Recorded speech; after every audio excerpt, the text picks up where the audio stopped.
Joe, Greg. how much do you know about the Berlin Wall?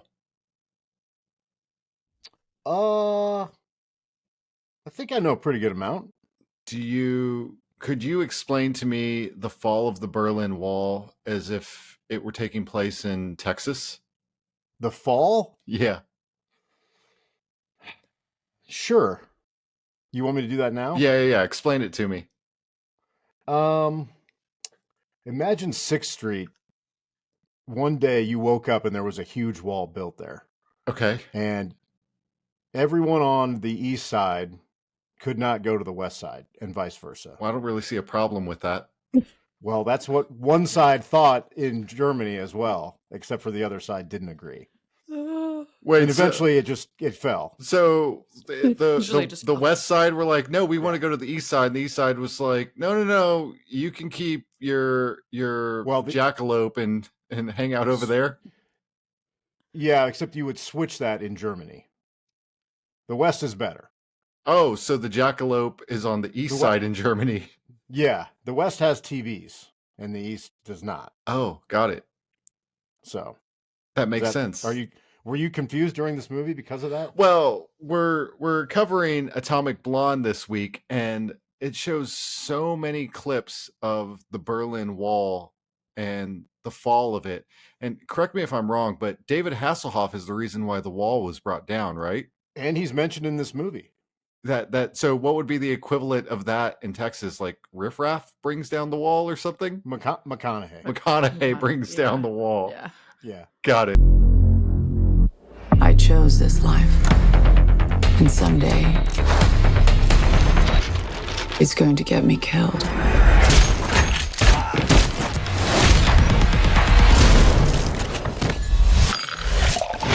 But not today. Lorraine Broughton, expert in intelligence collection and hand-to-hand combat. Agent Gascoigne was killed last night. Did you know him? Enough to say hello. He had an atomic bomb of information. Find out who's hunting our operatives and trust no one.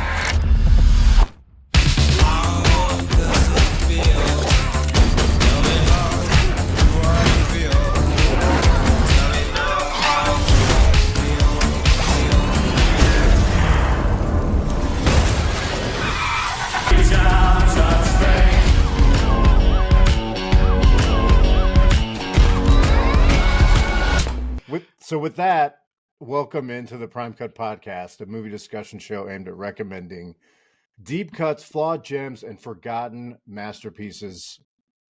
Greg, we also have guest hosts again. Guest vocals. Gang vocals. Recurring gang vocals. This is our third episode. I think it's the third collab. Yeah, we drink and we watch things, folks. Mackenzie Lamar, welcome aboard. I just want to know, like, what are we now? I feel like we're going steady. We're going steady. Yeah. Oh my god. We're on the same fucking page. Jinx. Wow. It's like we do a podcast together. I don't know. Yeah. It's weird. Got it. But it's nice to be back a second time though, because like the pressure's off. I feel like the first time we did this, I really felt the need to perform and like land with your listeners. And now I'm going to tie off. This is a heroin friendly podcast, right? I'm settled in. Let's do this. I did not feel that pressure at all. So I don't know if that helped or hurt the first couple times, but somehow we're back. Thanks for having us. You're back. You guys selected this movie from You guys had suggested, list. Right? Yeah, I feel like this has been a multi-month conversation though, so I kind of vaguely remember. Yeah, and we hope that it fits into your not resume, maybe your CV. Or I think this month they're doing action. Tell us what you're doing over at We Drink and We Watch Things.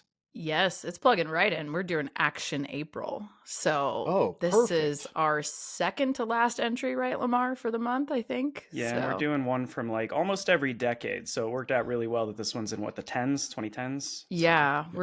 We started in the 2017. 70s with French Connection. So that one's already out. And we're getting ahead of the game here, actually. What else are y'all doing for this month? Boondock Saints, Escape from New York, What else? What am I missing? Bullet Lamar? Train, which is Bullet same Train. director. We didn't realize it when we picked it. Oh, I yeah, was like, we Bullet need one Train from the director. 2020s, and Yeah. same director as this. Yeah. So tell us where we can find you, please. You can find us anywhere you get podcasts. We drink and we watch things. You can also find us on our socials with the same header. We usually are most active on Instagram. We have a TikTok that no one looks at, even us. And then you can get us on YouTube now. So if you want to do the video portion, I know you can do that on Spotify, but if you're not a Spotify subscriber, you can watch all of our video pods on YouTube. Yep. That was Greg. That was so much better of a pitch. Whoa, than you whoa. It's his job every week, so he's got I was going it to say, down. that's just because Mackenzie made me memorize it and do it every episode. So Man, that was good. We're usually like, I don't know, TikTok, we got something there. we might be hanging out at the mall. Yeah, you can email us. Send us an email.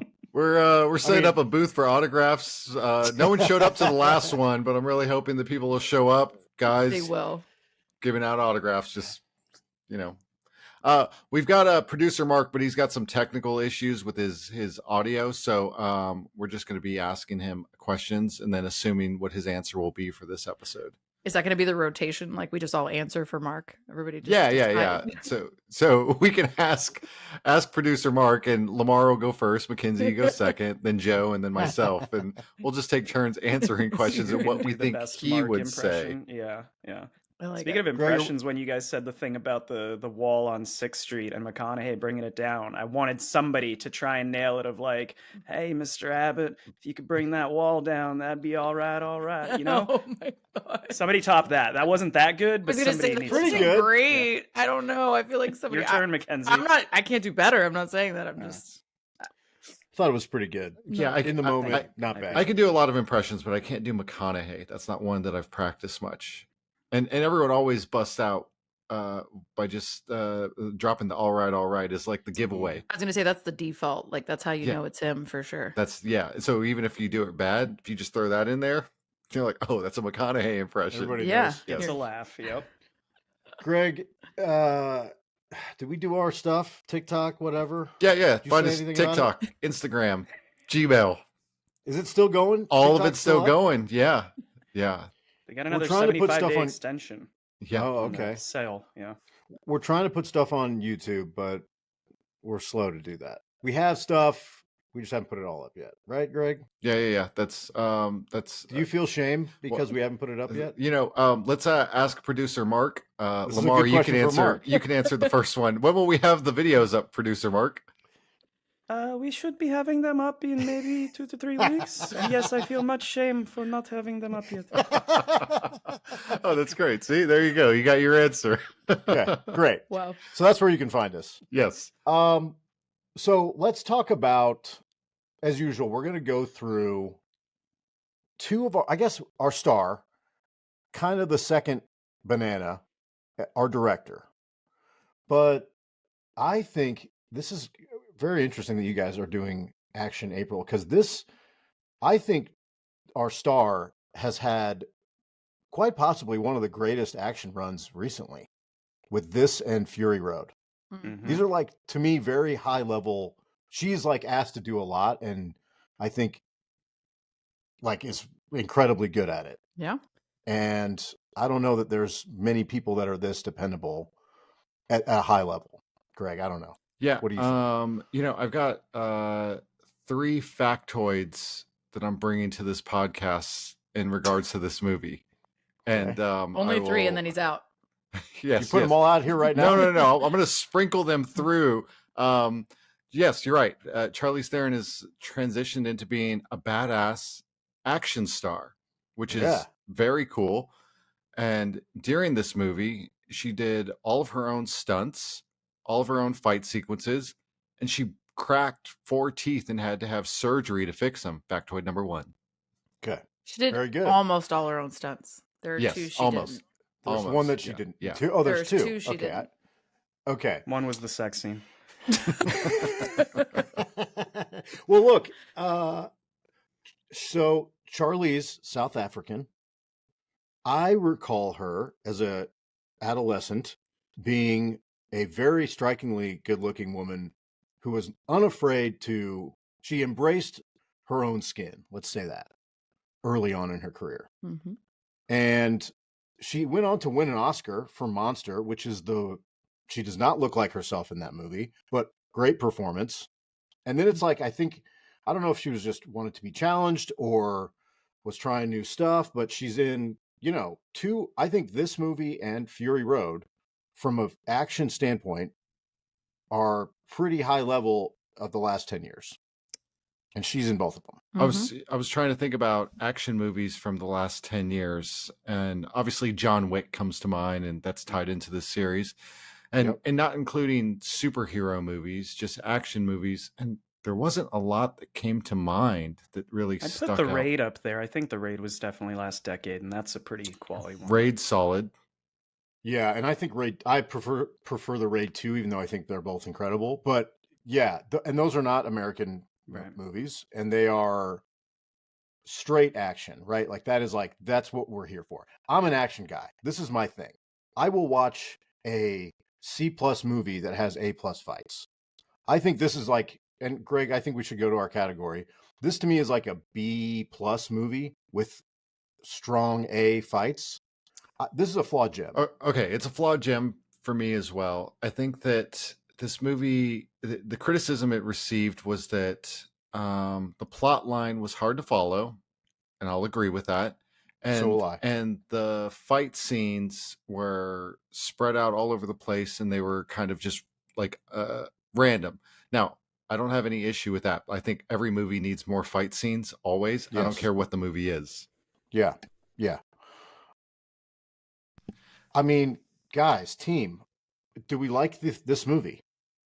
I think it's a great time, personally. I also have learned about myself. Well, I shouldn't say I've learned. Like, I observed this recently to Lamar. I was like looking at my wall of movies, and we were trying to plan Action April, and I was like, I have a lot of action movies. Like, I am also maybe an action person because I am having the best fucking time this month. And yeah, this is a fun one. I agree with the plot thing, though.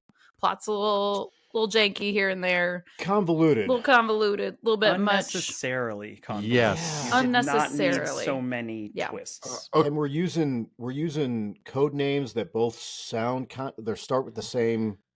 They didn't really. Spyglass and Satchel are the two code names. Like, all right, well, which one's now what? Spyglass is a person, and Satchel is also a person. Yes, that's a problem. And that's thrown around a lot in this movie. Yeah. This is my first time seeing this. I just finished it this morning, actually, and I was on board. I won't say that I loved it. I enjoyed it, especially the action sequences, like you said, are top tier. That one sequence for 15-20 minutes was worth the price of admission. The $4 I spent on Amazon for this. But you paid for it? Yeah. Wow. It wasn't streaming. It feels like I got 18 streaming services. And there's anytime we do a movie, I have to find it and pay for it. You could have logged into mine. I own it. We've talked about this. Anyway, I'm just impressed you paid for it. Yeah. So I got there anyway, but I would say that despite that, the action scenes are great. The rest of the movie is very uneven. It's like, it was like a not very compelling spy thriller to me. Agreed. Yeah. And it's like the trappings of it are really good. Cold War. Yeah. I'm in. Good soundtrack, even though most of the songs were not in this era. They were like early 80s. This is late 80s. Except for one that was after the movie, but anyway. I mean, correct, the Public Enemy song. There's no Cure music in this, which I was like, you couldn't throw one Cure song. Okay, fine. But it's like that. I think that was good. But it almost felt like the movie ended and they wanted to add a little bit and they weren't sure what they were doing with the double cross and the triple cross and who's a double agent and is she a triple agent or is she not? And again, not bad, but there was just we're a lot too many cooks in the kitchen. Maybe I don't know. Did you guys read the graphic novel or the book that this was based on? Because I didn't. I was going to say we did joke into the source material. Yeah. So factoid number 2. This movie is based off of. Oh shit! Now Greg only has 2 factoids. You might be The done Coldest City, 2012 graphic novel. So this was a graphic novel. Man, you guys, I was planning to sprinkle them throughout the podcast. You should have just done them all up front. I've got one left, and I promise no one's going to guess this. Okay, hold on to it. I don't know. So, I mean, I think that I always am curious as to when actors decide to take a turn into like the action realm from someone who's like more of a dramatic actor. Why do they do that? Are they bored? Is it a money thing? And it seems like that, I get the feeling that Charlize was like wanted to be challenged in some interviews that I read. She's like preparing a lot, and which I can appreciate because I like to see someone who's serious about an action role who maybe doesn't come from an action background. Mm-hmm. And I think that she looks great in this movie. Greg, we're going to get into the apartment fight scene when they're trying to get across the Berlin Wall is obviously the crowning achievement of this movie. That's like you're talking about really the fight scene towards the end of the movie, right?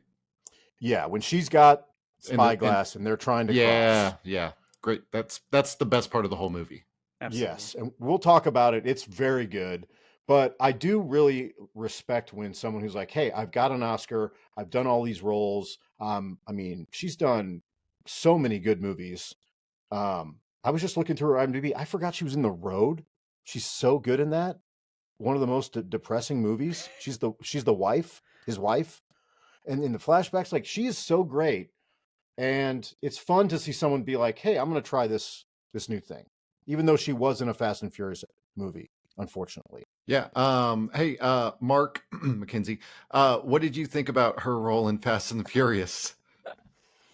I think it's similar to this, actually. I think it's like it's giving some of the same energy, the same Fast and the Furious energy. I thought she was great in it, but that's because I love Fast and the Furious. Me, Mark. That's right, Mark. Right. Nailed it. Okay. Yes, perfect. Nailed it. Great. It was so awesome. That's Mark. I'm going to take some shots while he's off there. Anyway, so she does in 2015. She does Fury Road, which is really her first like leap into an action movie. That's like an unbelievable action movie, all practical. Didn't she do Eon Flux? Yeah, that's true. And then don't forget the Italian Job. I was gonna say she did Italian Job. She also did. I don't know if I consider Italian Job. That's like a heist film, and there's some car chases in it, but I never thought of that as an action movie. But she did Hancock, y'all. Yeah. Obviously, she just gave superhero vibes in Hancock. Yeah, that's true. Yeah. Okay, so she can do one. That was two different movie scripts crammed together, and that's why the final product fucking sucked. Because the first half is really good, and then in the second half, you're like, "What is going on?" Literally two scripts. Mm-hmm, mm-hmm. But basically, Fury Road, I think, it was successful. It allowed this movie to get made because it was compelling enough that people were like, okay, she can greenlight a movie. And if she's going to be in an action movie, she's believable. And that I think takes us to the director of this movie, David Leitch, which, Greg, we need to talk about him. The quick rundown on him is he is a career stuntman. I believe that he doubled for Brad Pitt. I think he doubled for Brad Pitt in Troy a lot. His partner was Chad Stahelski, who's the John Wick guy. He and Chad Stahelski co-directed John Wick 1. Mm-hmm. They're martial artists. They are career stuntmen. So fights and action is very important to them, obviously. And that's why I think their studio, which is 8711 Productions, is probably the best stunt studio that's working in the last 10 years. After John Wick, I think they are still partners, but they don't direct together anymore. They're producing partners, yeah. Yeah, okay, producing partners. Stahelski stays with all the John Wick franchises. He's continuing to direct those. David Leitch goes on to direct Deadpool 2, which I actually liked. Same. Liked it. Yeah. Didn't think I was going to like it. Didn't love the new one, but I liked 2. What else did he direct, Greg? Bullet Fall Train, Guy. You guys are covering that. Yep. Fall Guy recently. Mm-hmm. Hobbs and Shaw, which is garbage. So hold on. Hey, Mark, Joe, what did you think of Hobbs and Shaw? Oh man, Hobbs and Shaw. It's got Statham. It's got The Rock. What else could you ask for? It's so money. Right. That's Mark. That was pretty good. I think it sucks though. It really sucks. But at the same time, he seems to be, and maybe Stahelski's going to get there. He's definitely like going towards a more big budget, studio driven, franchise style action movie. And this was the first one where I think it was a little grittier, and he was coming off of John Wick 1. He's got Charlize. He can still kind of play in his own sandbox, and he's not really transitioning over to like, hey, I'm doing a Marvel movie, or hey, I'm doing, well, I guess it wasn't Marvel at the time, but I'm doing a superhero movie. I'm doing The Fall Guy, which I liked. I wanted to like it more, but I did like it. And I think I think we're about to have our first fight. I'm going to be honest with you. That movie was good. I liked it. I'm with Joe. I think we did an episode on this, and you were real gung ho, and I was like, it was fine. It was a fine movie. Yeah. Whatever. I did the deep dive on the stunts, and if you do the deep dive on the stunts, then it's a fucking fabulous time. So I wanted more stunts. I want more stunts, but that movie works because the two leads are extremely charismatic and very good. Ryan Gosling and Emily Blunt. So it's great. I think when you have a person who's directing a film who is invested in this case, action, you're generally going to get good action, especially if they have a lot of control. To me, when I watched I was pumped for Hobbs and Shaw because I'm like, man, I don't like these Fast and Furious movies, but they got the John Wick guy. It's going to be good. And it was just like, someone told him he couldn't do this or couldn't do that. It felt like. Whereas in this movie, they're like, hey, do what you want. You want a 20-minute fight scene where it's going to look like it's a one shot. It's not. It's stitched together, but it's seamlessly cut. It's incredibly visceral, very violent. She's fighting 5 guys. It's really awesome. Yeah, we're not going to cut that out. Do it. Go ahead. Do your thing. And so I think that helped in this movie, because if that stuff isn't in this movie, it probably sinks a little bit down in its quality. As we were talking about, the story's kind of tough. It's a little bit more flash than meat, more sizzle than steak. But the fight's really elevated. Yeah, if it didn't have those that sequence, the car chase immediately after that until they go into the river or whatever, and then the final, I thought the slow motion shootout in like the last 10 minutes was pretty damn good too. If it didn't have those 3 sequences, this movie would be a huge waste of time. Agreed. I'm not joking when I say the action was like the main reason I showed up to the table for this. 100%. If you're looking for like great spy intrigue or good double crossing and great acting and what's going on with this plot and good twists, that's not what this is. But this kind of thinks that it has that, but it's not really what we're doing. But he also said that out of the gate. Even when he pitched it to Charlize, he was like, I want this to feel like an 80s punk movie, like music video with some killer fight scenes. And he was like, I don't want to do this noir, 60s style spy thriller. Like, I want it to feel like 80s punk rock music video. And I feel like with that goal in mind, he crushed it, right? Like, he's not trying to be Tinker Tailor Soldier Spy. He's trying to be like a music video, and he gives all those vibes. Yeah. And he does one of the title cards early on is like, kind of gives you the overview of a little bit of the Cold War, the Berlin Wall. And then very quickly he says, with another title card over top of it, like a stenciled spray paint, like, we're not telling that story, which is basically, here's the backdrop. It's serious, but this movie is not that serious. Mm-hmm. This is what we're going to do. So I could summarize, if you haven't seen Atomic Blonde, I could summarize the whole plot here in probably like 2 or 3 sentences. And then that's the movie for the most part. So it's a movie about some spies that are trying to find someone named Satchel so they can get to someone named Spyglass. And Spyglass has a list of spies that are currently hidden undercover. And if that were to get out, that would be catastrophic. That's the movie. Double agents specifically. Yeah. Double agent. Satchel's a double agent. Satchel is a double agent, and Satchel is a person. Spyglass is a person. Yeah, and Satchel is played by our other, I guess second lead, which is James McAvoy. Scott. What do you all know him from? I mean, we were talking beforehand on like the newer X-Men, Professor X. I think that's probably what everyone recognizes him from, but he's done so much. That's probably his biggest role. That and then Split, probably. Mm-hmm. Split, Wanted. I feel like he started his career as kind of like an actor's actor. Yeah. Taking like prestigious roles, and then he's moving more into like mainstream stuff. He's good. He seems to have fun in this movie. He's got a good wardrobe. He drives a Porsche. Pretty awesome. I don't know. I will say though, he is not Satchel. He's David Percival. Oh, I thought he was. Well, help me make fucking sense of this, because she is Satchel. The format of it sucks. Oh, she is. That's right. She is Satchel. She makes them think he is Satchel, but at the end it turns out she was Satchel the whole time. And that just opened this, it broke my brain.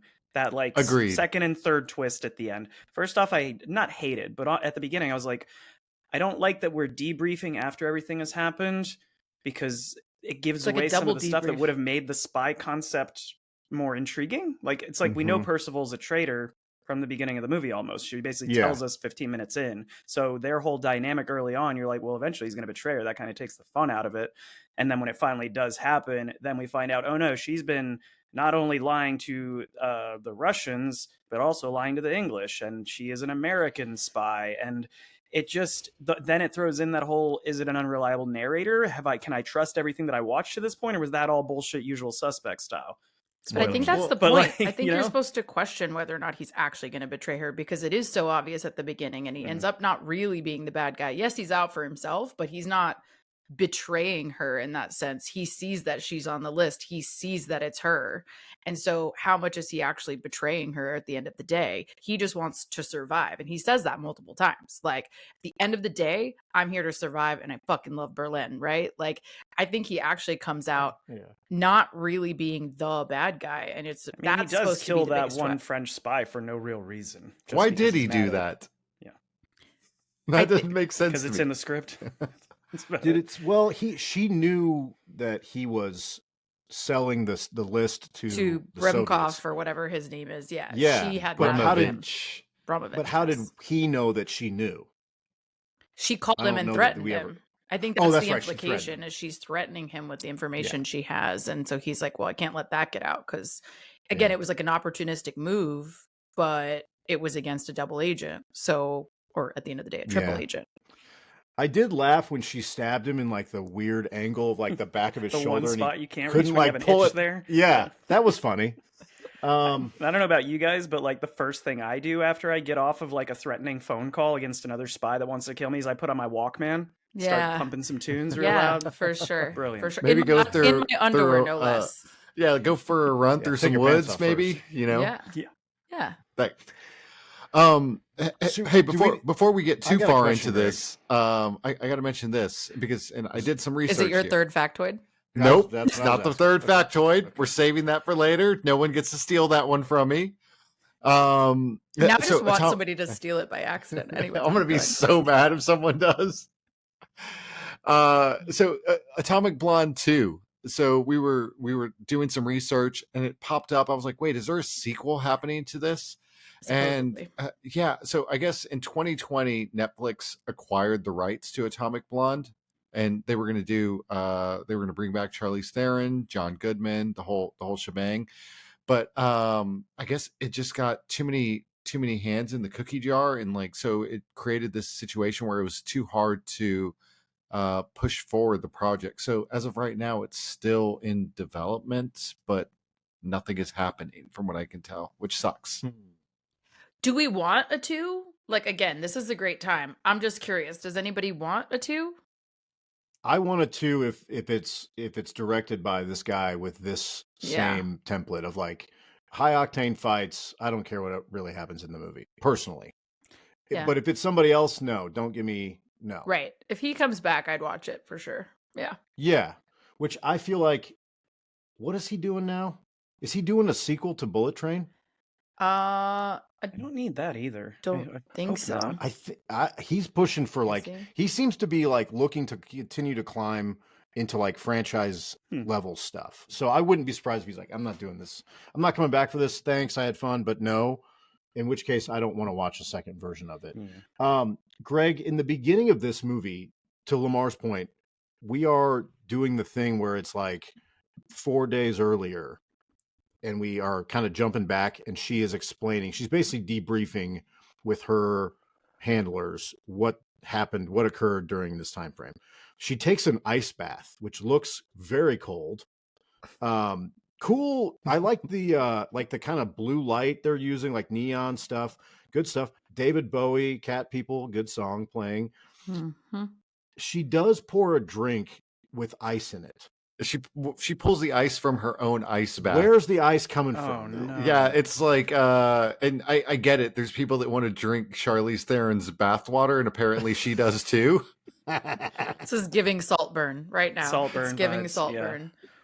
Yeah, that definitely. I thought of that here in the first part of this because I was like, "Ooh, what are we doing with this ice bath?" But the idea is that she is running down what happened in these events. she's retelling the story of what's happened over the last few days. That's basically sets us up for the movie, and that's what we go into. I've got a little factoid for you. It better not be mine. I don't think it is. But so the guy who's running in the beginning. Yes. I know your factoid, Joe.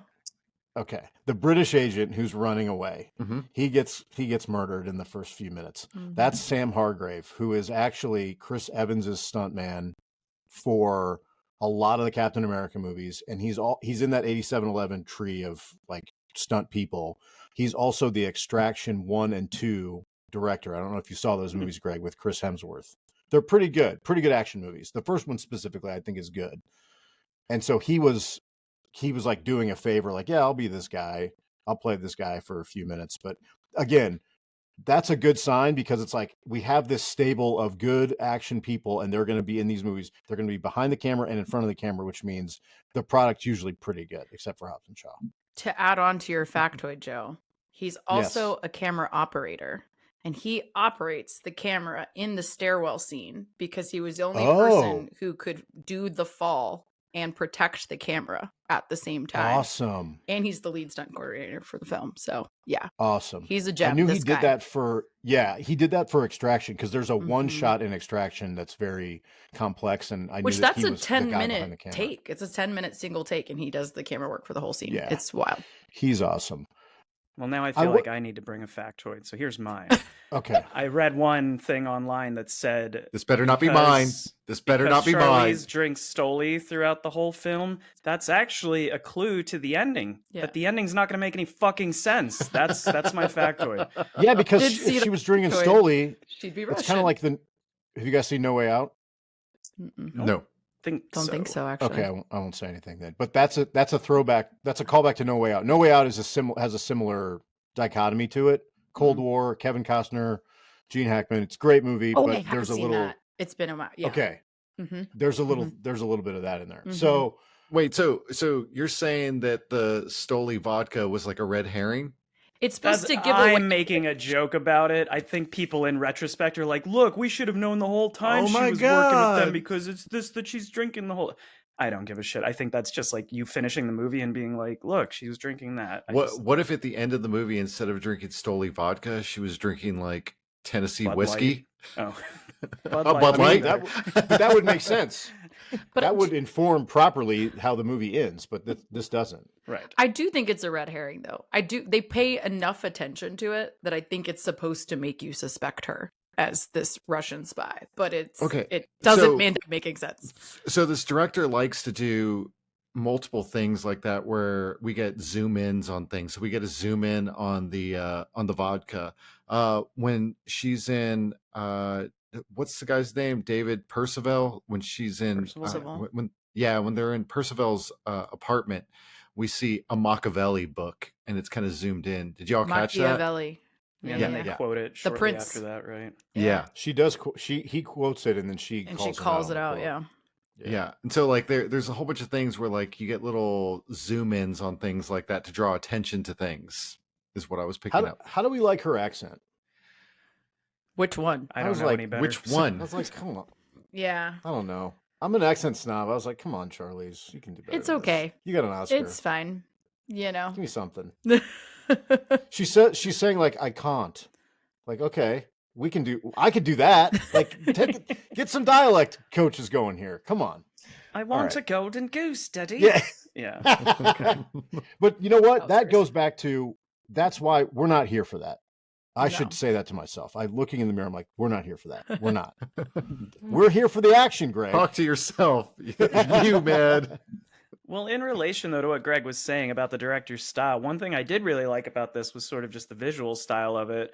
I would have to rewatch it to see if I was picking up on this right, but didn't it always feel like every time we were in West Germany, everything was neon and bright and like really big neon signs, reds, greens, blues. And anytime you're in East Germany, it is like whitewashed, gray, Bland, dark. yeah. And I like that visual sort of like showcase of the two different places. That was a cool effect. I think this movie looks great, and it's filmed in Europe. They didn't say it was filmed in Berlin, although I'm guessing maybe some of it was, but I'm sure they did all stuff over, in, like, but some in Berlin. Yeah. And that tunnel scene, that's all in Berlin. Which was also in one of the Captain America movie. Yeah. And Civil Hunger War, Games, actually. It's a very They like popular that. tunnel. Really? They like that tunnel. It's a popular tunnel. It's a good one. Greg, do we want to go through the plot here, or is it even worth it? Okay, so here's you mean the really confusing plot that won't make Yes. sense? Yeah, Right? I don't even know if we should do it. I'm going to walk you through the plot. I'm going to walk you through it. And I normally make bullet points throughout the whole movie, and I can kind of walk you through it. But about an hour into this movie, I looked at my notes, and it was like 5 bullet points. Yeah. I was like, what is going on? How am I just like, am I just spacing out, or why am I not? Is there no plot? What is happening? Who are these people and what are they doing? So I'll walk you through some scenes that we got to, we got to talk about this. She gets picked up in a car at one point, and who are the people in the car, Joe? Well, they're not who they're supposed to be. So she's supposed to be getting picked up by allies. Yeah. And then she doesn't really know, but they're not the right ones. They're them. They don't really tell you. They're like, oh, these are just like KGB agents that are there. Got it. And they know her. Okay. They've made her. She beats the shit out of some dudes with her shoe. Her Dior heel, don't get it twisted. She's the Dior lady, so it makes sense. Oh, yeah. And there, you know what? There is a little Dior in her dresser. Drawer. Yep. Yeah. Greg, just catch that? Yeah, it was funny when I saw her taking the shoe off. I was like, "Don't tell me she's gonna beat this dude with the shoe or like stab the stiletto through his neck." Yeah. I liked it. I love the crash scene when she like whips the steering wheel and then pulls the seatbelt over herself. Pretty cool. Yeah. There's little things I feel like, because we've been doing a lot of action movies in a row this month. You see how, and when we did the Maltese Falcon, I told you I hate in older action movies when it's like somebody's got them at gunpoint, whether it's James Bond or Humphrey Bogart or whoever, and they just go, nah, and pull the gun and sock him in the mouth. I fucking hate that. Boring. I feel like in modern action, you really have to earn a lot of this stuff to be sort of inventive. And the little thing that she did in that scene was when the guy in the front has the gun and she disarms him with this sneaky good move. And you have to pay attention to their actual hands to see what she does, but it looks realistic. Yeah. Very visceral. You're in tight in the car in the backseat. Good stuff. Great stuff. I think it's great, but the premise is a problem, right? Like she's this triple threat spy and she's getting into a rando's car. Like, I'm sorry, you do not. Hey, he's running late. He sent me to get you, and you have no other questions. Like, I was just like, I don't want to. Well, I don't want to keep harping on the ending, and we can just get this flat out. Do you guys trust that everything we see in the movie is actually what happened? I did. Oh, you mean if that's the case, did she call them and say, you're going to pick up this English spy and you're going to try to kill her so she knows it's coming? Oh, because wouldn't it have been her that betrayed herself in that case? Yeah. It wasn't Percival, I don't think, at that point. But I think the implication is, I think the implication later is supposed to be that Percival let them know. See this, but then he's following her and like picks her up and is like, "Get in my car!" And why couldn't he just shoot her right then and there? I think he was trying to eliminate her from the equation, and if she survived, he had to then work around her. Which is what he ends up doing. You really messed up my whole thought process here, Lamar, because like I hadn't even thought like, oh, the story she's retelling, is that even a real story? Because we know that she's a spy at the end. Like she was like, and then I beat his ass with my shoe. I was really cool. Turns out none of that one-shot or semi one-shot or even happened.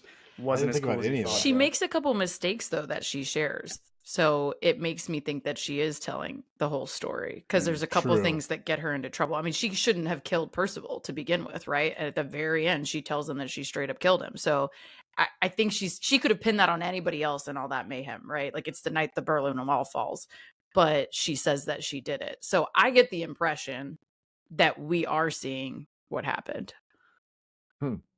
I honestly didn't think that much into it because I was like, oh, that apartment fight scene was cool.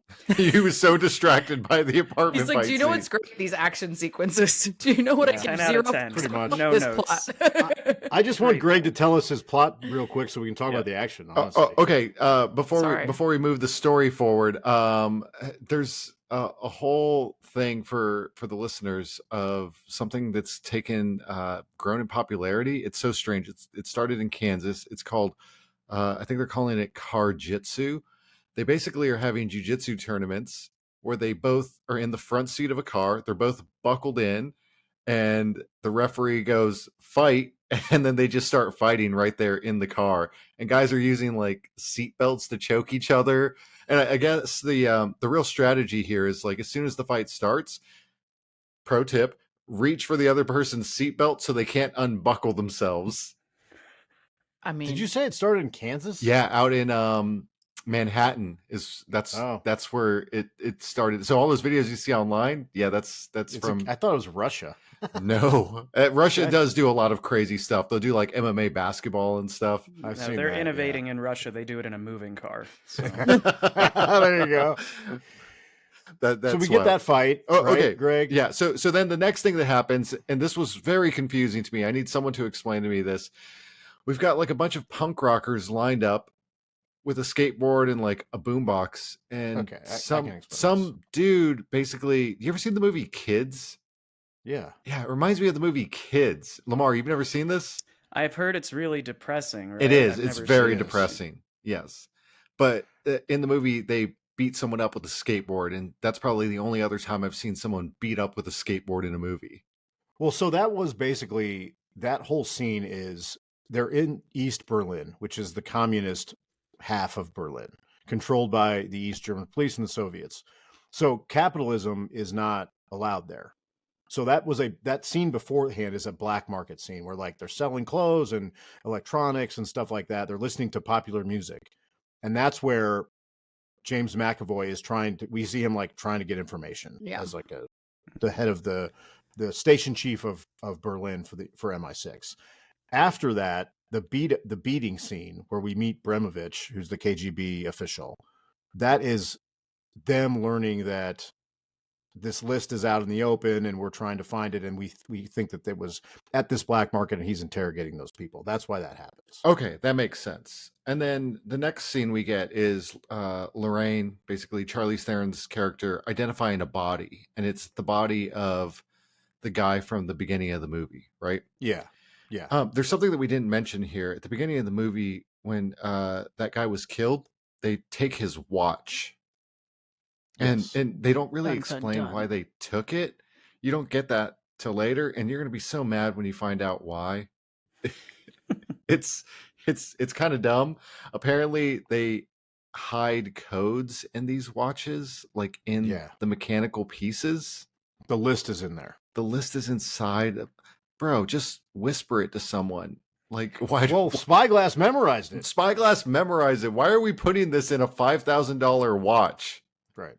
Oh, it's more than $5,000 for sure. I'm sure that was really expensive. I had to look up these watches because I was curious about it, and I had to look up like the correct way to say it. I was using Google to find it, and I guess they're called Carl F.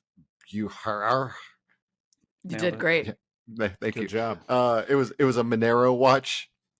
That was David not my Leitch factoid. is a brand ambassador. That's why they put those watches in there. Oh, there you go. Interesting. I just feel like it's such a bad idea to put your secrets. Like that's the first thing a mugger is gonna want from you if you get like some not even another spy, just some rando. Yeah, your bougie ass watch. You'd be better off putting it in your fucking wallet. You need those calculator watches that nobody gives a shit about. The Casio. Yeah, exactly. Casio watch. That's what we're looking for. It's also a thing in John Wick. The watch situation is a thing in John Wick. They like trinkets and stuff. They like manual movement watches, I can tell you. Well, then we get another fight scene, Greg, because she goes to his apartment. Yes. The dead guy. Her dead friend, who it seems like they had a relationship, right? Oh, yeah. Yep. And then we get a Lorraine basically breaking a bottle over David's head. Is that what happens here? No, that's later. We're in the apartment. We're in the apartment, not the hotel. We get the George Michael fight scene. Oh, Wait, which is good. Yes, it's very romantic. It's a romantic fight scene, if you will. We also get a Wilhelm scream, which is always fun. Yes. You familiar with this, Greg? Yes. Okay, that was great. All right. Well, we also find out that Percival's the worst spy of all time. Worst. Like, I forgot we were friends, and there's a photo of us in his apartment. Did I not tell you that? There's a picture of us in the apartment that I knew you were going to, and I also told people you were going to. Yeah. No big deal. But this has one of the one stunts she doesn't do, which is the jump with the hose. Okay. Off the balcony? Off the balcony. That one is not her. Okay. She beats the crap out of these guys in this scene. And she's just so she's hiding around a corner. And of all the weapons in an apartment to grab, she grabs like, when I saw it, I was like, is that a water hose? I was like, does she have like a double lasso? Like she's made 2 loops out of a water hose and this is what she's going to fight with? It gives me more Bourne vibes than John Wick. It's like, let me pick a random thing in this room and turn it into a weapon. Well, he was also Matt Damon Bourne stuntman identity. in the Bourne Identity, so that could Well, contribute to that. Yeah. Very Jackie Chan. It's yes, very Jackie Chan, all tied together. She ties the end of the water hose around a dude's neck to basically make him an anchor. Yep. She runs and jumps over a balcony. There's a lot of trust that dude's not going to She's just kind of eyeballing the distance to the floor too. I think this will work. Yeah. Otherwise, I break both my legs. There was a lot of trust in a lot of her movements there. So yeah, kudos to her. It worked out. She also, when she's down on the street and the 2 police officers come to stop her, she puts her turtleneck up over her nose and mouth. Because her shock white blonde hair is not going to give her away if they start looking for her later, you know? Like, what the fuck? Obviously to disguise her face, which Greg, if I've had turtlenecks before, and if I put one on, I do that too. I always put it up first and look up in the mirror and then I put it back down. Look at it like cool. This. It's just, it's very cool. Joe, are you doing that because you want to be like a ninja? Of course. Okay. He's like, I'm manifesting my ninja self. For your birthday this year, I'm just going to buy you ninja gear. I'm going to buy you like some smoke bombs or some of those spiky floor jacks. I love ninja stuff. You know, the guy who plays Spyglass, Eddie Marsan, so good. He's in a lot of stuff. He's very good. Character actor, but he usually has larger parts. Like it's not bit parts in anything. I was just going to say, they really did not utilize him well here. He is not in this movie very long. He's very important. He does not have many lines, and he does not live very long. Is this the same guy that was in Ray Donovan? Yes. Yeah. He also was in The Gentleman. He was in Sherlock Holmes. He was in. I knew him from World's End. World's End. Which Black Sherlock He's Holmes? in everything. Game of Shadows. Oh, okay. Not the series. You're talking about the movie. The movie. The Robert Downey Jr. ones. Yep. Oh yeah, got it. All right. So moving forward, then we get into a situation where Lorraine meets up with David and breaks a bottle over his head. Am I right? He's just been trying to get to that. He's like, if we get to, I just want to get to the hotel scene. Yeah. Which is great. She hasn't met the French photographer yet, right? Or has she? No, I think that's after this when she goes out. Who was originally a man. They changed her. Mm-hmm. They changed that character around to give this a little more make it provocative, feel, he said. which I like. Yeah. I like that. Let's do it. Shake it up. Yeah. So, I got to point out that when she met up with David for the first time and like she turns around and pins him to the ground, he never loses his cigarette until she takes talking it with from it him. in his mouth. Yeah, like it was like he gets hit over the head with the glass, he gets spun to the ground, gets pinned, cigarette's still there, baby. Yeah. They smoke so much in this movie that they asked to cut one of the smoking scenes toward the end. Because there's so much smoking. They were like, calmate with the smoking. Oh, really? Yeah. Like it's too bad, looks bad on the screen. Like it's. I guess so. I guess they were just like, idea? They're like making it look cool or something. I don't know. But they were asked by the studio. They didn't take enough of it out because I started smoking today, guys. So. You were like, it just looked too cool. Life, yeah. It just looked too cool. I'm very easily influenced. Yeah. So I'm on board. I was thinking about this and smoking has been taken out of movies a lot older movies had way more smoking in it. But when I look at movies now, there's not many movies where they can make someone look cool smoking, and I don't think anyone in this movie does. All I can think about is, my God, that hair must smell so bad. I mean, it's just, it's just so weird that people smoked all the time. Yeah. Like All nonstop. the time. Even when I was in college, you could smoke in bars still. Yeah. Do you think that movies in the future crazy. are just going to be people popping Zins all the time? I think Must smoking, be, dude. unfortunately, is coming back. Like I'm Like, seeing it is it? more in movies in general. Oh, Like it's becoming wow. more of a thing. And I'm seeing people just smoke. I travel a lot for work, and I see actual humans smoking in real life. It feels like way more. It's like a trend. Wow. What movie did we watch recently, Mackenzie? And I was like, oh, it's shocking that they had the main character in this a smoker when no one else in the movie really smokes. Ready or Recent? Not. Ready or Not. Samara yeah. Weaving's character in Oh. that is a smoker, and it's like no one else in the movie is really smoking, but Yeah. she's the main character, the good guy in the film, and Mhm. smokes the whole time. Maybe that's a commentary on where we're heading, guys. It's not going to be that great. Anyway, Greg, we get we're basically to where like we're getting we know that the she meets the French photographer. We got to talk about that. I don't really know why that's in here, except to give her some character depth, I guess. I don't know, because that girl doesn't really move the story forward. Like you could have not had her character performing any of the tasks, and it would have not changed the plot. I'm halfway there with you, Joe. I was like, I liked the initial reveal when she like catches her and they have this emotional moment and she's like, I got into this for the thrill. Like she is being a spy for the wrong reasons, basically is what she says. And there's this emotional moment. But then as soon as it segues into like, oh, now we're going to have girls making out and like a female sex scene, no problem with that. But I was like, this feels like we knew what we were going for in this. Like, this is what this is here for. Yeah. And it's for a specific audience. I'm here for it. But like, I felt a little forced to me. I'm along with you. Yeah. Well, every time they show either of those girls, they're always dressed to the nines. And then when they're home alone, they're always wearing like lingerie, just lounging in lingerie. And both are great, though. That's great. Mackenzie, can you bring a female perspective to this? Is this what girls do? I've seen you dressed up. You do dress up a fair amount. I do dress up a fair amount. Yeah, obviously. And we do like pillow flights, and we definitely only wear underwear and really like lacy, sexy bras, just walking around, full makeup too. Don't forget. I knew full makeup. Yeah. So she's in the movie, I guess, for that. I mean, I don't know. I think honestly, it's supposed to show that Charlize Theron's character will do anything, right? Like, there's not an implication that she is straight specifically at the beginning, only. It's like, I'm willing to either, maybe I am bi, or maybe I am an opportunist and I will do whatever to exploit this source. And when she's being interviewed about it later, she says, when you say do anything, do you mean that she will like, that she's still in spy mode and just having sex with somebody she has zero interest in? Or are you saying she'll do anything like she's impulsive and is just like... No, I think she's using her as a source. I think she's cultivating a source. I think that's the implication, right? Like she could also, they have a couple honest moments there, right? Like they even call it out of your face changes when you're telling the truth. And she's like, shit, okay, shouldn't let that happen. But she kind of, I think, lets her guard down around this kid because she does see her as this like novice kid spy. But she is, I think, using the sexual relationship to exploit her as a source. I think that's supposed to be the implication.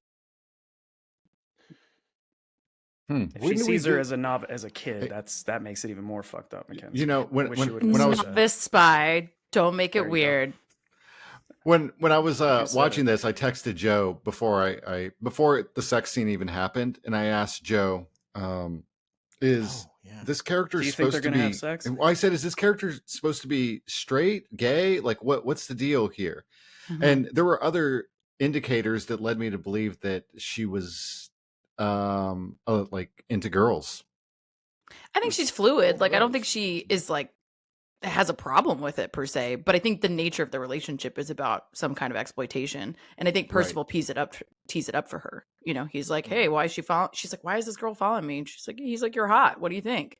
And she's like, okay, well, that's an option. I can leverage that, and I think that's all it's about. I don't think she has a problem with, exploiting her own sexuality for a source. Interesting. Deeper moments in this movie that I didn't pick up on. Well, then she does go to the east to try and meet up with Spyglass.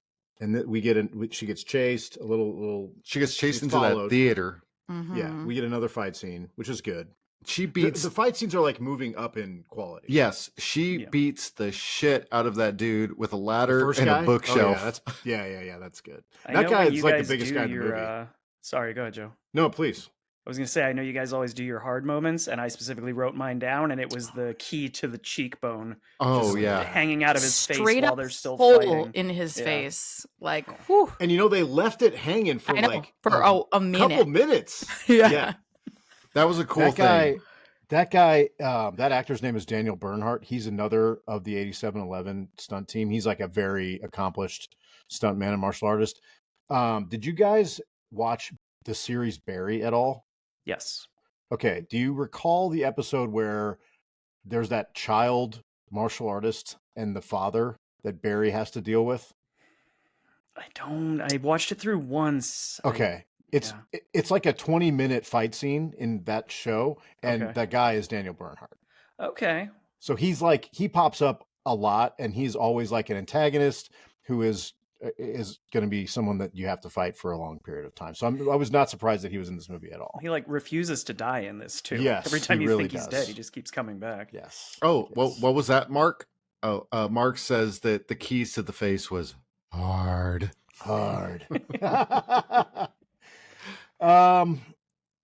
I just want to get to the fight, dude. So, okay. Well, there's a couple. Yeah, there's a couple other little things that happen here. And like the storyline just gets like kind of convoluted and it's very muddled. Yeah, it's very muddled. You have a hard time understanding what's going on. There's like a watchmaker, and he knows about the list and all this stuff. And Stiglitz from Inglourious Bastards. Yeah, we need the list, also, but we get Charlize Theron's character Lorraine meeting up with Skarsgård at one point on a rooftop. Mm-hmm. That's cool. He's like a fixer. Yeah, he's in this movie for a minute. Not really sure. I don't have much to say about him. What's weird here is that we have the list that's out there that we don't know where it is. The physical list. And we, the audience, know that it's in the watch, but no one else does, except for, I guess, Percival knows. We also have Spyglass, who is a Stasi officer who has been recruited by Percival. So he is going to betray the Soviet Union, defect to the West, and he has memorized the list. So they're basically like, we got this, we kind of have the list anyway because we got this guy. So we have two versions of this. Let's get the guy across the wall over to the West, and we're going to be able to move forward because we basically had the list in his head. He can tell us everything. Yes. Right before that happens, we get a scene where Lorraine is, she makes a phone call and she finds out that Satchel is like a double crosser or something like that. And it's the scene where she's wearing the black and white dress and she matches the black and white lamp next to her. Cool visual. Yeah. Yeah. Interesting observation. I was like, oh, I see where they're going with this. Black and white. Got it. I mean, honestly, great. As you're going through these bullet points of the plot, though, I'm realizing, so much of this movie was unnecessary. Like, they probably could have trimmed 15 minutes from this of the quote unquote plot, just made it all action. It probably would have been a better final product. What was that Statham movie? Crank? Is that Crank, where you just can't stop? Yeah. There's like no plot at all. It's just adrenaline. Seek out adrenaline. Do whatever you have to do. That's the plot. This one is like half a step away from that. It's like, this is if you took Crank and you said, let's add some plot to it. Right? What if there were spies? Okay, so we get them trying to get Spyglass across the bridge, and we get some like charades with umbrellas opening to hide everybody all at once. Cool. I think that's fun. Yeah. And then we get Percival. He during like the scattering of everyone like getting across the bridge, Percival takes a shot at Spyglass. Well, he does that because he has already told the Soviets, this is the guy. We know that he is a double agent. He is selling these secrets to the Soviets. He says they're going to they're going to cross during this protest. Put a sniper up there. You can shoot him. The umbrellas basically ruin that option. So then he's like, well, I'm going to have to shoot him right now before they cross, which is what he does. And that basically starts the action scene. Yes, this is where the movie finally starts to pay off. And we get Lorraine and Spyglass. They're running away, trying to hide. Spyglass is bleeding. They run into a building. They take an elevator up. And when they get to the top of the elevator, there's some, I think they're Russian KGB guys waiting at the staircase. So she says, I had a question for the group here. She goes to the building where the sniper is. Because remember, she takes the mirror off the car. Mirror off that car. Isn't that the build? She's going into the building to deal with them first before she can cross, correct? Yeah. I'm glad you pointed that out because I didn't understand why at first she immediately is like, wait here, I'm going upstairs. But that makes a lot. I forgot about the mirror thing. Yeah. Yeah. Okay. Because I was like, why is she leaving him? Why would you got to escort this guy? She's like, I'm going to go upstairs. Like, what if they come in? But no, they can't come in because they're in the building. Okay. All right. All right. Greg, go on. Cool. Cue the best fight scene of the movie. Yeah. She basically, I'm going to get technical here. My favorite part here, and this is probably my hard moment, where she takes the dude's arm and breaks it over her shoulder and then does like what they call a drop Sayanagi over the stairs and like just throws the dude. She beats the brakes off of this dude. Both of them. She does it twice. Yeah. She does the Sayanagi twice. Sayanagi is a judo throw. Yes. Where you're throwing somebody over your shoulder. She does it twice. But I mean, I could not tell that this was not one shot. It was. Oh, it's awesome. There's 10 minutes of it that's a one shot. It's the Didn't they stitch some of it together? No, it's the other fight that's spliced. Oh. The stairwell scene is a 10-minute one. Do this. That's awesome. Okay. One of the guys. I think it was one take because they rehearsed it so much. Like that's one of the things. That's one of the things that he talks about. No. That's one of the things that he talks about her, about Charlize Theron. Like we're talking about how she becomes this incredible action star. He's like, she's one of those actresses and she attributes it to her dance training, who can memorize every single move. And like you change one move and she still remembers it later. So he attributes this whole scene going off without a hitch because she could remember every single step. And I think they did it in one take because they had rehearsed it over and over and over. That's incredibly impressive. The thing that I think helps in this movie is that it doesn't need to be super technical from like a visual standpoint. It looks messy, and I think it's supposed to. Right. It's like super visceral. She Authentic. deals with the first. Yeah. So she goes into the building. She deals with two guys first, like kind of like in a landing and a stairwell. And as she's going up, she deals with two more, and then the final guy. Mm-hmm. It's 5 total, I think, right? Not 6. I think it's 5. I think 5, yeah. Because she shoots. No, it is 6, but she shoots that one dude immediately. So he says, "Don't shoot." Yeah. Remember, we'll get to that. But the guy's coming into the door. And she shoots him in the head. Before they even have. Yeah. So she's only fighting 5 people, but she's dealing with 6 assailants. But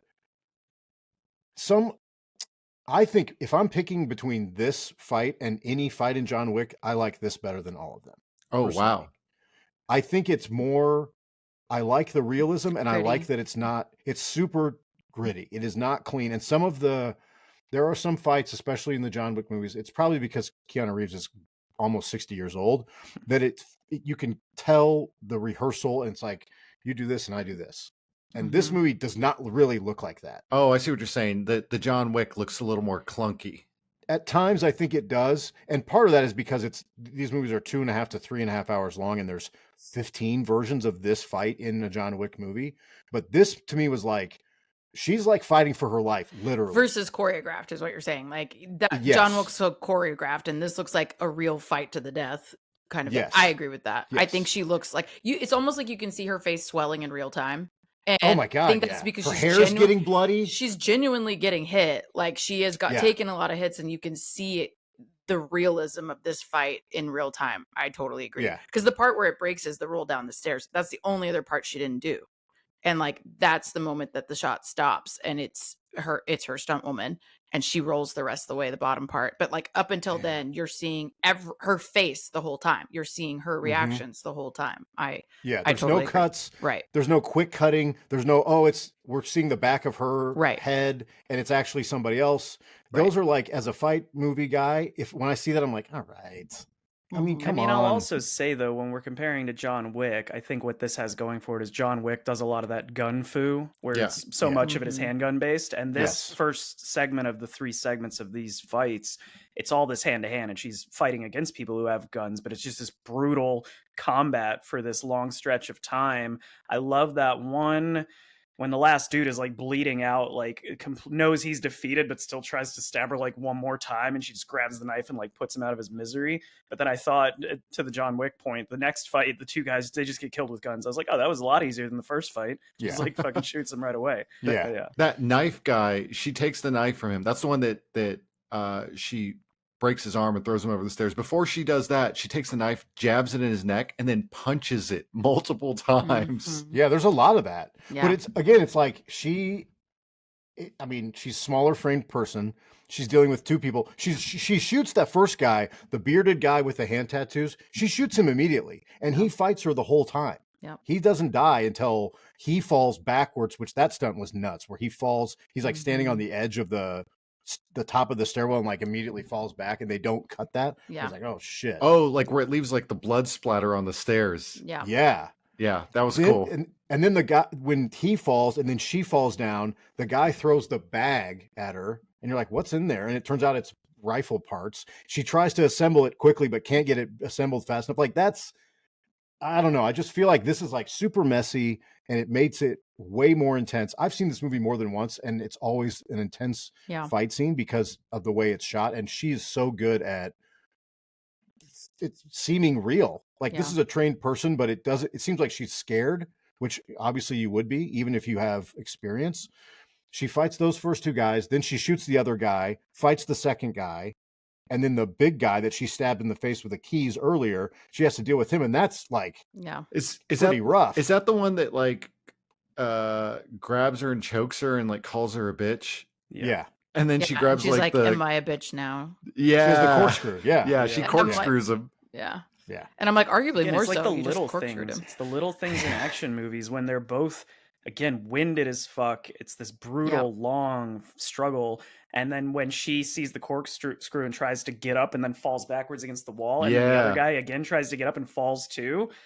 Just little things in action movies can make it so great. Well, I think she like genuinely feels so tired. Like, you can feel, because she is also having to work almost harder than them. Because to Joe's point, like she is so much smaller than them. She's having to do like full body weight work here to try and actually win this fight. She is notably smaller than them, and so I think you really feel her exhaustion, and it really sells it. And of course, they're tired too.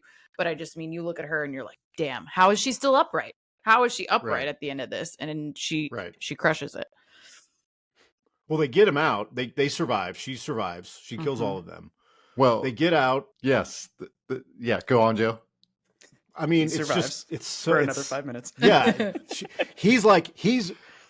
I guess he kind of tries to help her. He does hit the guy with a bottle or something. He saves her once. Yeah. But she needed a breather at that time, so it worked out for great. Sure. Yes. He is like patched himself up kind of from his bullet wound. Duct tape, does everything. Yeah, they get to the street, and she basically has disarmed one of the guys. She takes a police car, which is great. And then Corkscrew Face comes and jumps on the car again. Still alive. Nuts. He gets shot now, like multiple times. And run over. So we never see him again after that. So for all we know, he's still alive. He could be still going. My God, if they brought him back in the sequel and he had like a corkscrew like scar on him, I'd be like, this is the best movie ever. That whole car sequence reminded me so much of Children of Men. When there's the car sequence of them being pursued and whatnot, it's all like in there, like sort of between the driver and passenger seat. There's a lot of really cool stuff in that part. Good stuff. I think this was a short chase, but very effective, Greg. Yeah. Oh yeah. There's not a lot here, but it's very good. Yeah. And right when you think they're home free, that's where they get sideswiped and knocked into the water. Yeah. And this is where the unfortunate Unfortunately, Spyglass freaking drowns. We never even got his real name. Yeah, what is his name? I don't think we Is his first name Spy and his last name Glass? Is it two names? Taking like elementary school pictures, it was Glass, Spy. Yeah. I think so. They actually, I'm looking at the cast list. That's his name. They credit him as Spyglass, yeah. Yeah. But that car sinking sequence is really pretty. As fucked up as the situation is when they show that external of like the bubbles and stuff in the water. It's so well surface, done. and then his death is just heartbreaking to watch. Yeah. It's like it was so heartbreaking to the degree that the AD and a couple of the producers watching while it was filming thought he was actually drowning, and they were yelling at David Leitch to cut the take. And he was like, "No, he's just acting. I promise you, he's acting." And he turned out to be right. So he held the line and was like, "No, he's fine. He's fine." But other people on set thought he was actually drowning. Holy shit! This feels like a good point to add factoid number 3. Oh wow! Charlize Theron wears a 9.5 shoe.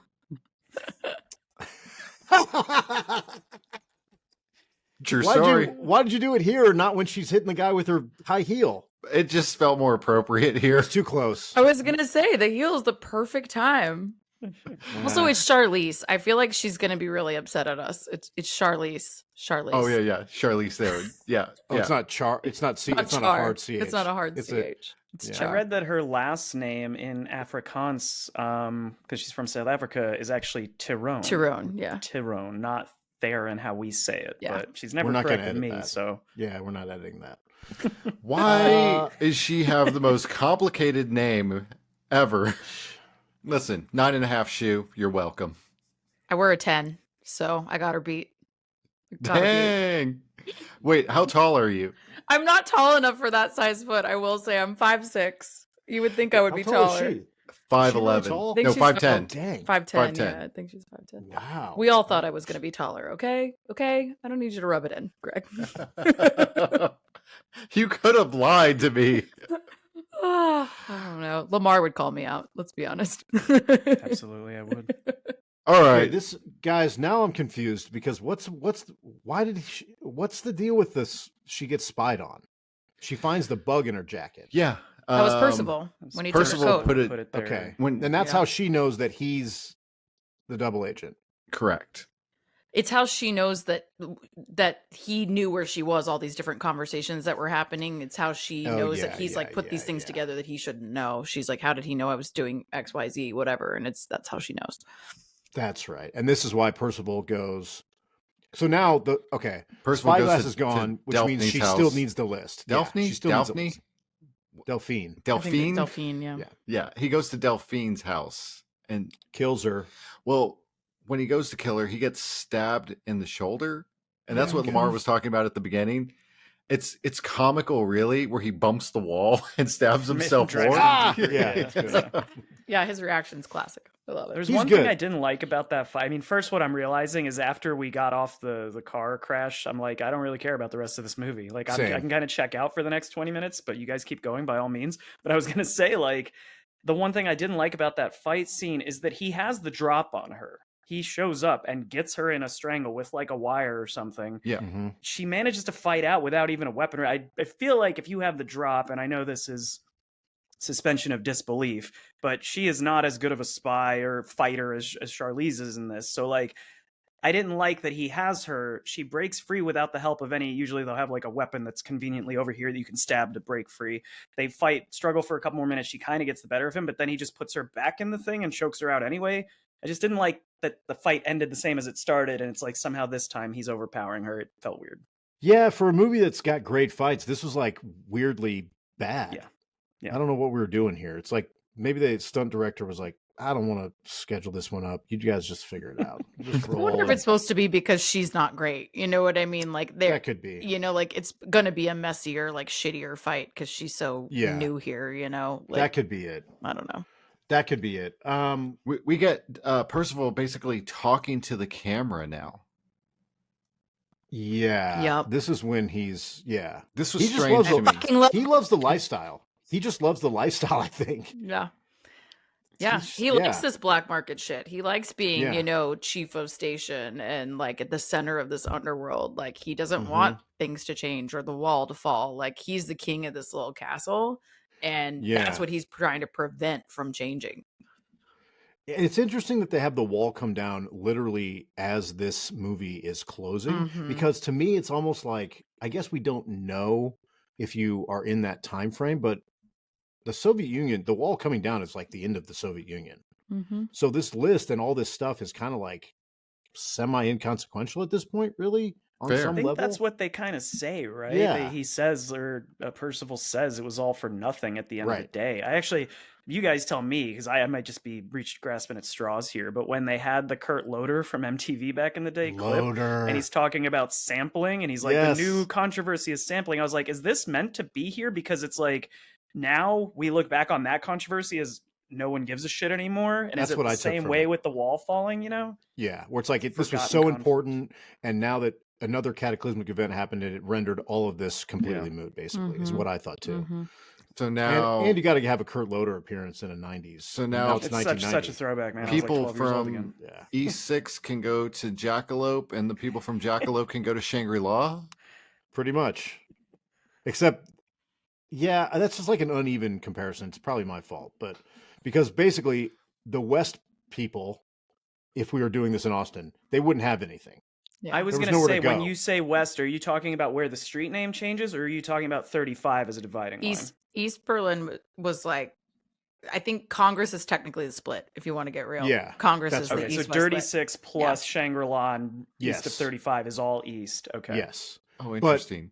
But that makes it would be flipped, because it's in West Berlin. Like, West Berlin is where all the rights and the music and the pop culture and blah, blah, blah were. Yeah. So it would be the opposite of that, Greg. So just sit with that. Non-Austinites are having a blast with this segment. They're like, we don't get it. They're like, can we just stick with West and East Berlin? Like, I got that by itself. Yeah. This is all Greg's problem. Greg started this. He wanted to compare. My apologies. My apologies. Wait, what was that, Mark? Oh, Mark says, no, it was me that came up with this idea. I knew it. Well, this is where she kills Percival. Yeah. And I guess she knows that the list is in the watch because she takes his watch. But we never really see her learn where the list is. Right. Yeah, that's again, that's the, don't look too much into the story. Photo hey, that she took I think she's supposed to learn that from the Russians, because she's, again, a triple agent, and the Russians know it's in the watch. Yeah, and we don't. As the audience. How about that fight scene on the stairs, guys? Yeah, exactly. I know. Remember how much fun that was? Well, this is where it feels like this movie is we're done, right? And we're not. We're not done. We get a cool line though, where she says it's a double pleasure to deceive the deceiver. Yeah. That was pretty cool. They said it earlier too, so it's like a nice little callback. Yeah. Sorry, my brain is still broken, because if she's been working with the Russians this whole time, right? So they already know where the data is in the watch. Why did they not? They didn't know that Percival was traitor. They didn't get it though. Like, I don't think that they have actually gotten to it. They are trying to prevent it from getting out, but they know that the watch is the target, and so they're trying to get to it. But they've told her that's the target. Like, get the watch. And so I think that's why Percival's plan is just to take the watch. He wants to kill Spyglass because that devalues the watch, and then he wants to just take it back to England, and that's his, and get recognized for being a hero. Okay, yeah, I'd be on the way to getting a hand job from the Queen, which he ad-libbed. Awesome. Yes, great line. That's pretty funny. I guess we're moving on to Paris, where Lorraine is not blonde anymore. She has dark hair. Right. She is meeting with Bremovich, who was the KGB station chief, who we've kind of been dealing with. He calls her Satchel. And we're like, oh, as soon as she walks in, Percival, but it isn't. Yeah.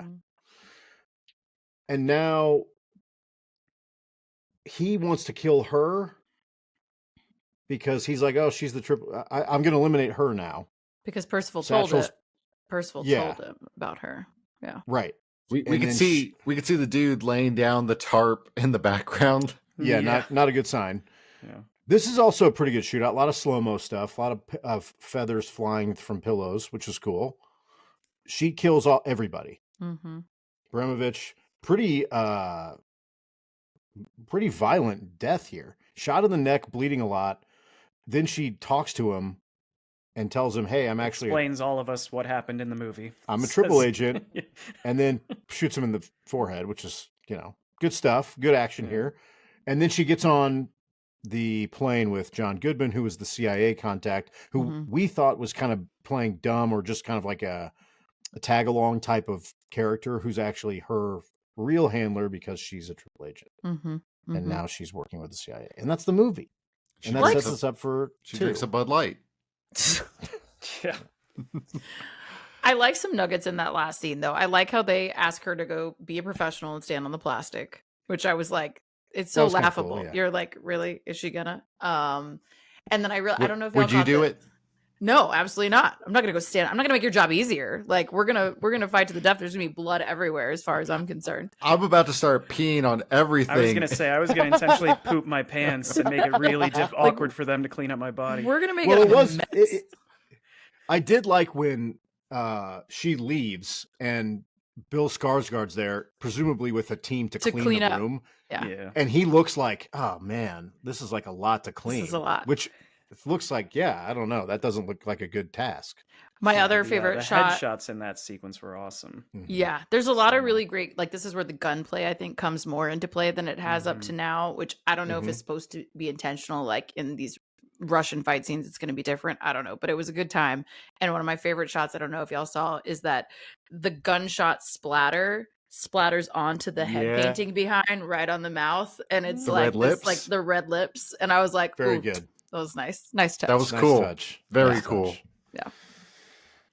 That's our movie, Greg. Yeah. Lamar, what do you rate this movie? You guys do out of 5 or out of 10? You could do it whatever you normally do. We usually do out of 10. Okay. And if on a first watch, despite this being top tier action, I cannot overstate. If you get an opportunity to just watch that 20-30 minute sequence, you'd have a great time. But aside from that, I really did not enjoy most of the film. I'd go like 6.5. I also think there was some comedy, and like not a ton of comedy in this, but I liked the one line where when we move from the female hookup scene, they cut back to the interrogation room and he's like, "So you made contact with the French operative?" Yeah. That was pretty funny. Yeah. And like Joe, I'm always a sucker for an 80s soundtrack, whether it's so good. Wedding Singer or what was the other one that I'd written down? Grand Theft Auto Vice City. Like I'm always going to be here for an 80s soundtrack. So, but 6.5 at the end of the day, with 10 for the action scene, 6.5 for the movie. Mackenzie, what would you rate it? I'd probably give it a 7. Like, I still think it's a great time. It's got good action sequences that I think are fun. I do think that the story, like we said, is a little convoluted, but like, I kind of get it. Like, I think it's interesting. I mean, I think ultimately there's not a ton of plot holes. Like, I think it's fun to follow, but I don't think there's like massive gaps here where it just straight up doesn't make sense. So I think it closes some of those loops a little better than it kind of feels on a first watch. And I'm a sucker for the action sequence. I'm a sucker for her performance. I just think she so fucking commits to the bit and crushes it. And so, I just still think it's an enjoyable watch, and it's visually stunning as well as the music as well. Like I know that it's not era appropriate, but they're doing that because these are the songs that we know, right? So I feel like I think it comes together to be a really fun action flick for sure. Joe, we rate it 1 through 5, so you got to go by that system. Yeah, I was trying to do math to get it to 10, but we can do our 5. This is 3 out of 5 for me. This is a 5-star fights. Mm-hmm. Potentially, I think this hallway, the elevator. Jesus, I think there is some elevator action. Yeah, the staircase elevator fight scene. Yeah, the apartment scene to me is. It's like in a top 5 fight scene of the last like 25 years for me. Honestly, I love it. It's everything I want in a fight scene. I can tell that the performer is doing the fights. It does not quick cut so that I am. They're disguising. The performer isn't that good at doing this. It's super raw. It's not as choreographed. Mm-hmm. There's some judo in it, which I appreciate. I would prefer some jiu-jitsu, but that's fine. We didn't really do jiu-jitsu corner, Greg. Honestly, the best thing that she does is the it was Seoinagis. It was the drop Seoinage, the Harai Goshi, with the knife in the neck. combination. Yeah. Good stuff. Yeah. But you know, it does. There are some. I just feel like if they had just eliminated one of the double and triple crosses, I think it just is way tighter, and it's not as like you're not like what's going on now. There was definitely times where, and I've seen this movie before, and I was like, wait a minute, Percival doesn't know, or he does. I don't know. And then I was just like, well, Charlize is great, and the soundtrack's great, and these fights are awesome. So I'll just kind of let it wash over me until we get another fight scene. And that's at least how I feel about this. 3 out of 5. Validate my rating a little more for anybody who's like offended. Like, I don't think anybody else here is, but for listeners, like, I think the best John Wick movie, I get them all muddled together. But if I were to pick one that was my favorite, even the highest rated one would probably be like an 8. But I will say, to your point, Joe, that action sequence in this will stick with me more than anything from John Wick. Even though I enjoy them more on the whole, this felt unique. Yeah, you're going to remember it more because it's so different. You know, like a lot of the John Wick fights feel, to Joe's point earlier, choreographed, like really cool to watch. But can you differentiate between each of them, right? You know, one thing I want to say to that also, Mackenzie, and don't take this the wrong way, as our lone woman representative. I feel like a lot of fight scenes want to make the female be very like super acrobatic or doing a lot of almost like saying this person's smaller and they're not as strong, so we need to like do other stuff. This fight scene is like, we're not going to do that. No. She's going to grapple with these huge guys. She's basically on an equal playing field with her male counterparts, and there's more of them. Yeah. Which made me like this like way more. And I like that they show the ramifications of that too. And I meant to say that earlier, of like, she is bruised and bloody and scratched. And it's not like a lot of these action flicks where you cut to the next day and they look beautiful and their hair is done and they're fine, right? Like she's in an ice bath, covered head to toe in bruises. Like I like that too, because like that is what it's gonna actually look like. And I agree. Yeah, make it a point. I thought of this near the end when we flash forward to Paris or wherever it is, but when she's in the brunette wig, and I was like, wait, is she all better? But then they make a close up at the end, you still see the bruise, but there's makeup on it. Like she's still her arms still covered in bruises. Like it's realistic. Yeah. I think about that introduction to Black Widow, Scarlett Johansson. I think it's in the second Iron Man, maybe, where her first like action scene, and it's cool, but she's doing triple flips gainer, and jumps backflips, and right. This is not that. She doesn't do anything like that. We're not doing that here, which I think enhances this a lot. Greg, go with your. I give it like I'm gonna give it the lowest rating. It's what I do.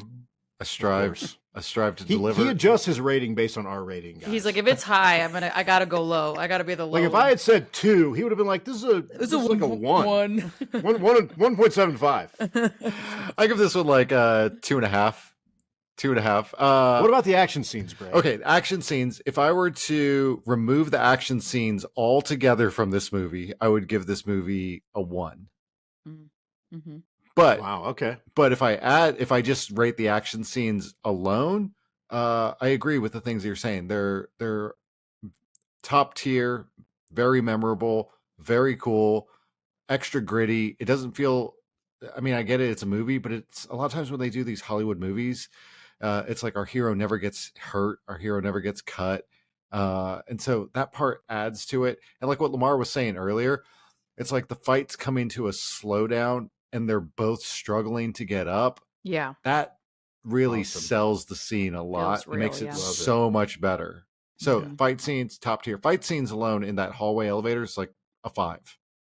They're amazing. Hard 5. What was your hard moment? My hard moment was where she takes the dude's own knife, punches it into his neck, breaks his arm, drops Sayanagi's him over the stairs. Yeah. Like all of that is excessive and I love it so much. Yeah.